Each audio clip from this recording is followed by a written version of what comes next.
What's up, you guys? Steven here, Off the Shelf Movie Night, to talk to you about physical media, about Blu-rays and 4Ks, and sometimes even a DVD here and there.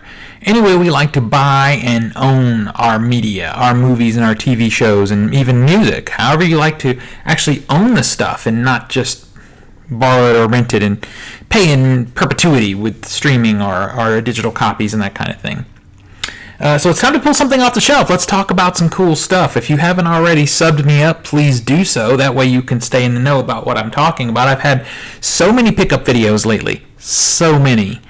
That I'd love to hear your thoughts and comments, and maybe they inspire you. I mean, I wouldn't even do them, except I would love it if it inspired you. Maybe try a movie you haven't seen before. And that's really the whole point, is to have conversation. So, give me a like and all that business. I would really, really appreciate it. And it will keep the conversation moving forward, which is the whole point. So, this literally happened on Sunday. I became aware that Amazon had some Shout Factory titles on sale. Now, this isn't really what I would call an Amazon sale or a Shout Factory sale, something like that. I don't know if this is overstocks or what it is.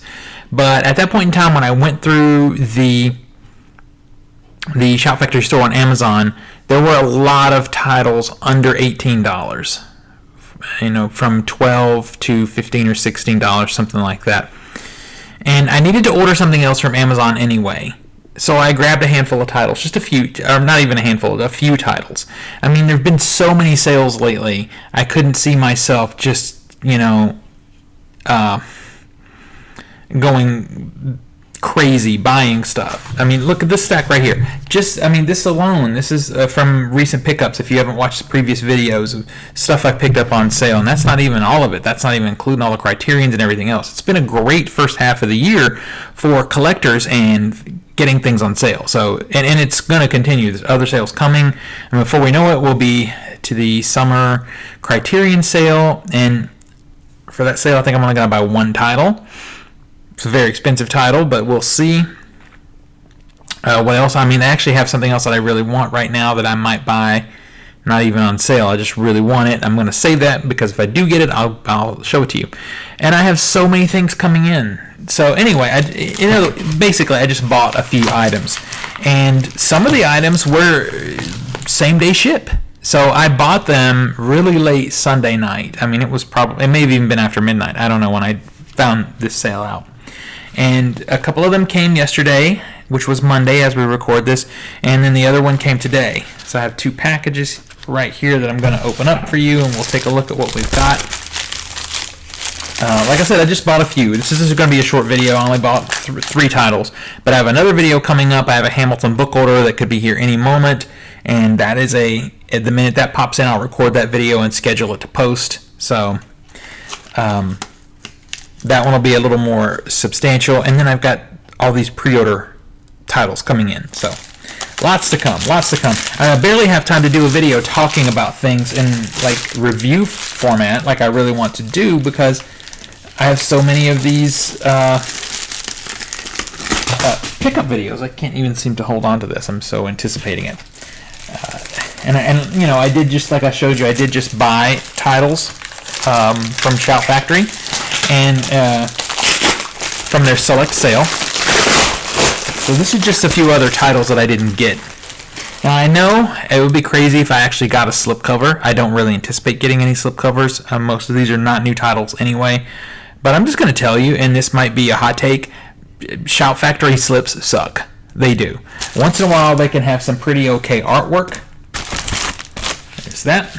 But the quality of them suck. If you're not very careful and you don't take care of them well, I mean, put them in bags and that kind of thing, then they're going to get ruined on the shelf, even if you don't touch them. They're not like Arrow slips or Vinegar Syndrome slips, who arguably has the best take on slipcovers. But anyway, so I love this film. I love it so much, and I've been meaning to add it to my collection for so long. I'm trying to get something to open with. I don't have my handy dandy tool here. I'm excited to finally have this in my collection. Love this movie, and I haven't seen it in so long. And that is Motel Hell. This is a great campy horror movie from the 70s. Basically, motel where people run the hotel. Let's just say it's a cannibal movie, pretty much. That's not spoiling anything. Watch the trailer. It's cheesy and fun, and just campy fun, really. Trying to get this open by hand here because I sat down unprepared. No one should be shocked about that. So this artwork is kind of cool. It's okay. It's kind of nifty. Take a look again if I can get it out of the glare there. Let's open this guy up. And we've got a double disc set. We've got a Blu-ray and the DVD. I love having disc art, which I'm happy that they do. And then on the inside, they have the reversible artwork, which honestly is just okay. So maybe this is one of those situations where I leave the new artwork in, because like I said, it's not bad. It's not that I think Shout Factory's artwork is always bad. It's always they have this sort of comic book sort of style, which works okay for some things and not for other things. In this case, it's all right. It's a campy movie. If you've seen this movie, pull it off your shelf and look at it, and let's talk about it. Hit me up in the comments, because I absolutely love this movie. Motel Hell. All right, let's open up this guy right here. So it's got a couple of films in it. And again, none of these are new titles. These are catalog titles that I just have been putting off, just haven't added. And I got them for $15, I believe. All of them were around $15 or $16. Now, I did go back today and take a look, and a lot of the prices have gone back up. There are still some things that are cheap, though. So you kind of have to go through the Amazon store and pick them out. Now, we've talked about this. I'm trying not to order from Amazon as much this year. I really want to focus on the direct-to-distributor situation. I want to go right to Arrow or right to Shout or whatever and order, but they had a good sale. So grab some titles. Next on the list is Night of the Comet. There you go. And back. So Night of the Comet is an 80s movie. Very, very campy and fun. And basically, a comet passes too close to Earth and kills everybody, leaving only a group of young people, 20-somethings, maybe teenagers. And it's always hard to tell in movies. Having the run of a city, and it's just fun to watch what they do and the way they survive. And it's not deep. When I say the way they survive, it's not a deep movie, not even a little bit. It's just silly and fun and very pop music-y and that kind of thing. Piece of trivia: if you haven't seen this movie, if you're familiar with any of the later Star Trek TV franchises, the number one, second in command, Chakotay, I think was his name, if I could pronounce that right, on Star Trek Voyager, is in this film. It's Michael Beltran. And he's actually on the cover. It's just hard for me to avoid the glare there. You can see him right there. All right, so let's just open her up here. A little bit of disc art there. And let's see what the reversible artwork looks like. Okay. There is the reversible artwork. Again, we have a situation, I talked all this trash about their artwork and, slipcovers and stuff, and I'm probably going to leave their artwork in the front on this one too. But it's, again, it's not that the art isn't all that bad from Shout. It's not. They have some cool covers. It's just that their slipcovers are made of garbage. They're just not made well. They don't hold up. When you touch a Vinegar Syndrome title, and you feel that like textured, heavy cardboard that is going to wear nicely on the shelf, and you realize it's in that $27 to $36 price range, which is the same for new Shout Factory titles most of the time, it annoys you, and then you pay slightly more. You're more like $35, $36 for Arrow titles, and there's just no comparison. You know, they can do better. Do better, Shout Factory. You have great IP. Do good stuff with it. Or it's not really IP, but you have great licenses. Do stuff with it. You know, do it well. The most important thing, obviously, is giving us great transfers and bonus features. And they do. And I don't know about the bonus features on these because, again, I'm a movie collector first. I just want to own these movies. I love them. I'm hoping for some cool extras. They both seem to have some extras listed. It looks like Motel Hell has more, but I'll be digging into those and reporting back to you. All right, next on the list is The People Under the Stairs. People Under the Stairs is a very odd Wes Craven film about, you know, it always makes me think of the Morlocks from Marvel Comics, from the X-Men. This people that live in the underbelly of this house. And I don't like to get too much into it. I think you should really watch it. The thing that's really good about this, I mean, it's a campy movie. It's not nowhere near Craven's best work. But the thing that I do find successful about this and unique and fun is the atmosphere. There's just something in these 80s style titles in the atmosphere. I don't know if it's the art direction or the cinematography or a combination plate of the two, but you just can't hardly replicate this sort of visceral, just surreal